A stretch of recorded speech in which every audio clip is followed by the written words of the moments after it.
So let us now move on with the next topic on your module. Let us now have angle of elevation and angle of depression. So let us discuss this one by one. Let us start with angle of elevation. So what is your idea once you heard the word elevation, from the word elevate? So yes, let us have angel. Sir, pataas po. So pataas, ang sinabi natin, angle of elevation. Any other idea? So when we talk about elevation, anything and everything that's beyond a certain point or a certain reference point. So kung ito ang reference mo, let's say this would be your reference, anything beyond that can be considered as elevated, nakataas or nasa taas. So when we talk about angle of elevation, it is the angle formed between the horizontal line of sight and line of sight. So yun yung mga information na kailangan natin when we talk about angle of elevation. Again, the horizontal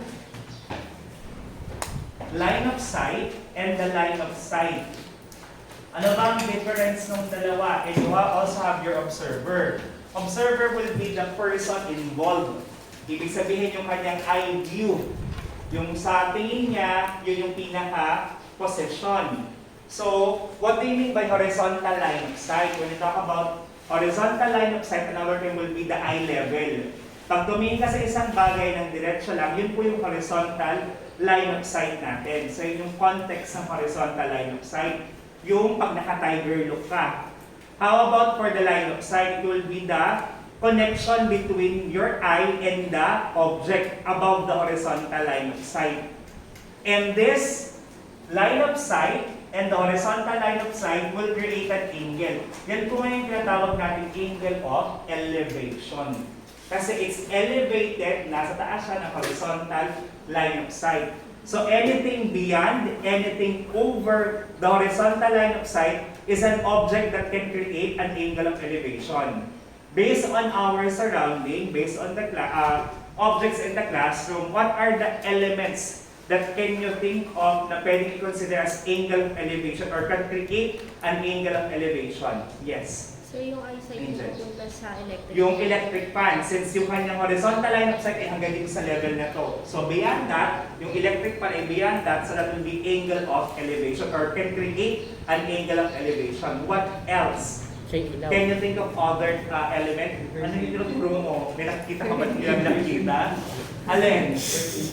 Yung first aid kit, yung medicine cabinet natin, it's beyond the horizontal line of sight. Ibig sabihin, it will be a condition on angle of elevation. Meron ka bang gustong magdagdag ng any insight or example that wherein the object is beyond the horizontal line of sight and can create an angle of elevation?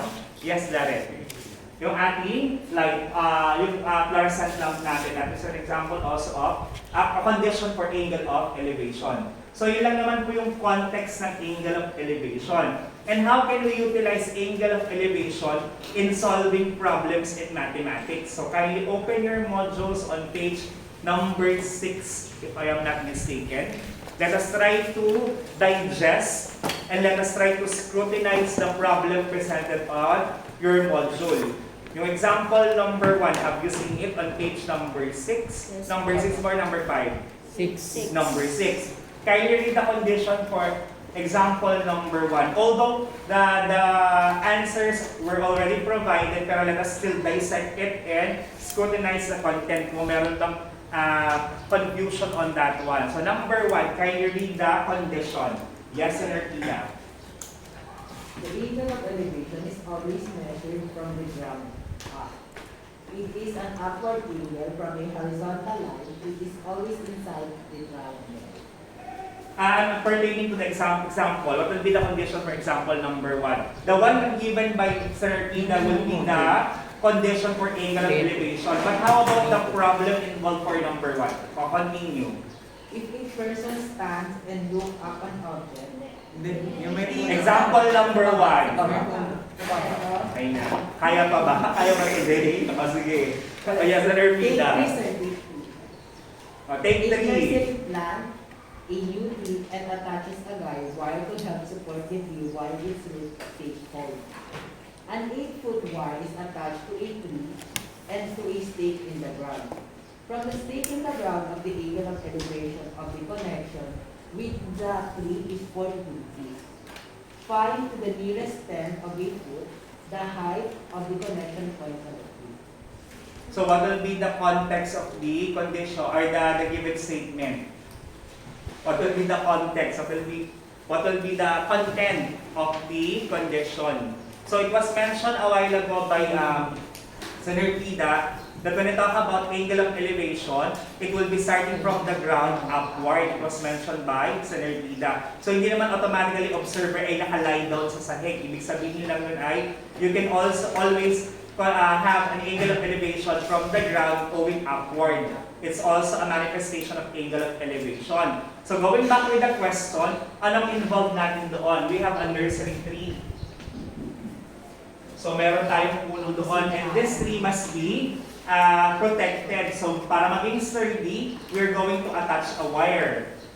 So at a certain point, naglagay ng wire, tapos merong peg or merong stick dyan to hold the tree properly or for it to become a supported or a support for the tree. Then, also from the given condition, it was mentioned that the angle of elevation from the ground going to the top view of the tree, that will be 43 degrees. 42.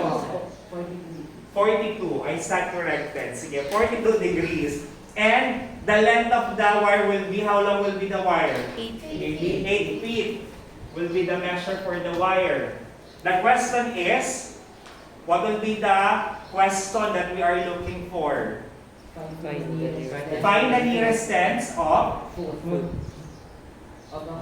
from the tree, Height. the height of the height of the tree, the height of the connection point. from the stake going to the foot of the tree. So this will be the one that we are looking for.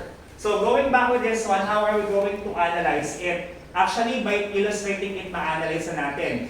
So may puno ka, may habang 8 meters yung 8 feet rather yung pinaka-wire mo, and you're looking for the distance of the stake, yung pinaka-peg, yung pinaka-tulos, dun sa pinaka-paanan ng puno natin. So for this case, as we all know, trees are erected vertically.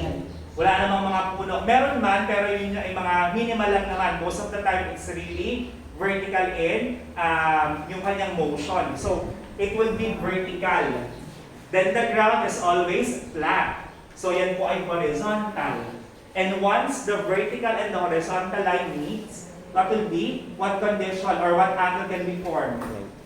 It can form 90 degrees. Sa mga kabukad na ng right triangle. Question po doon? And you can transfer now the given condition with your right triangle. 8 for the, what will be this one? For your triangle, it will be hypotenuse. And this will be your theta or your angle, 42 rather. Your angle or your theta. And the one missing, let us label it as x.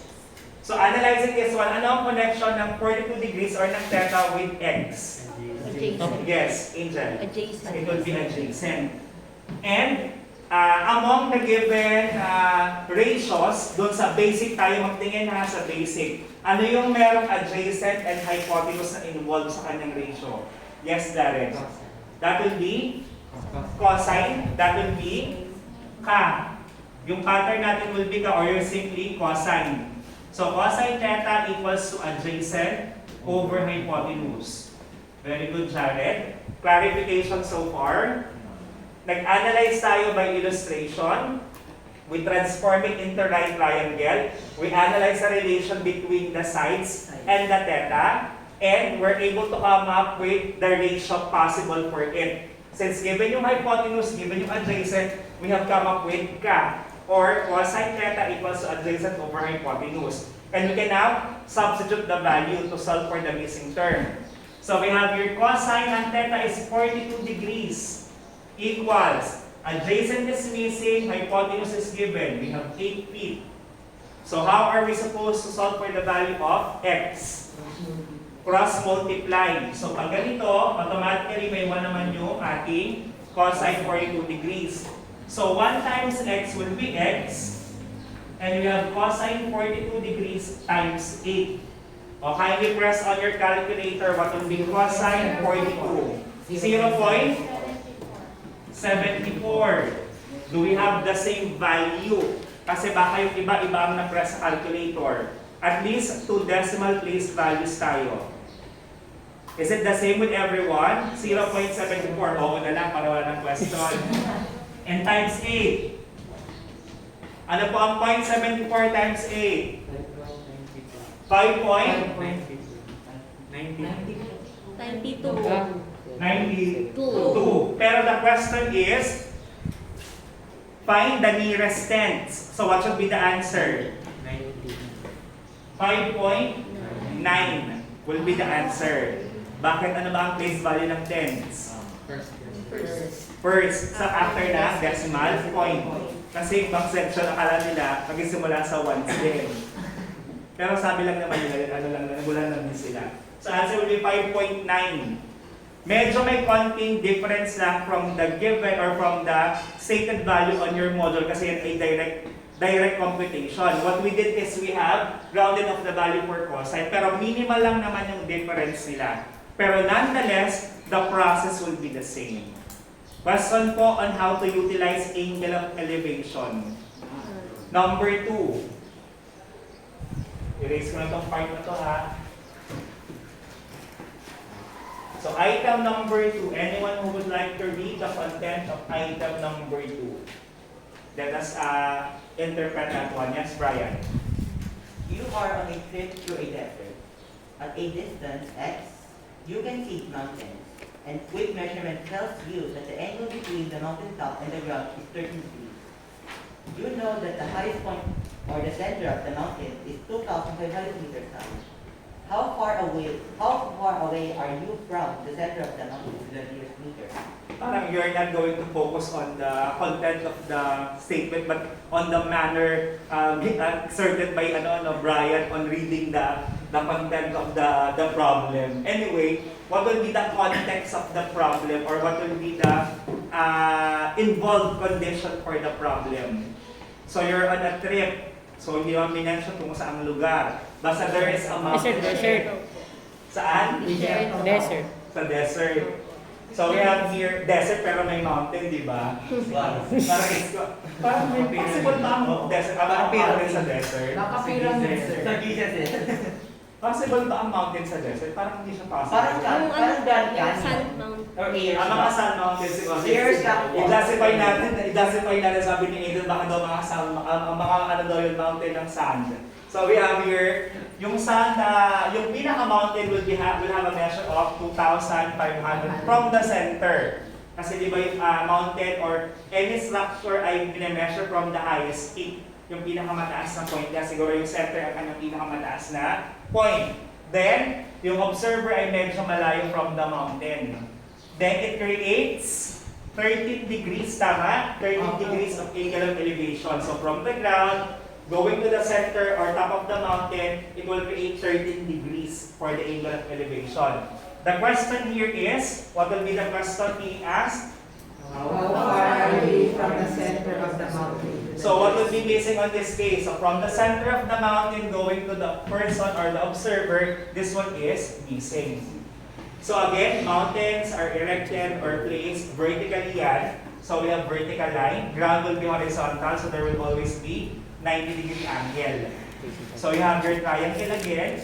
You have your 2,500 for the height of the mountain. X will be missing and you have 13 degrees for your elevation. So analyzing this one now, which is which? Ano ang label ng 2,500? Ano ang label ng X? Which goes with the hypotenuse, adjacent, opposite, or any other part of your triangle. Could you please identify? Yes, Evan. 2,500 is the opposite and X is the adjacent. So we have your opposite and adjacent as our label for our given condition. So ang nawawala ay yung adjacent. Among the given basic function, ano doon ang may ratio na opposite and adjacent or adjacent and opposite? Oh yes, nasa Paraye. That will be tangent or simply TOA. Yung pattern natin ng TOA. So tangent theta equals to opposite over adjacent. So yun yung involved nating elements, kaya yung ginamit nating pattern. And applying now the condition, we have your tangent 13 degrees equals to opposite, which is 2,500 divided by x. So again, how to solve for the value of x? We need to cross multiply. Pero since the value or the missing element is on the denominator, simply interchange that with your numerator of the first term. So pagpalitin lang natin sila ng pwesto.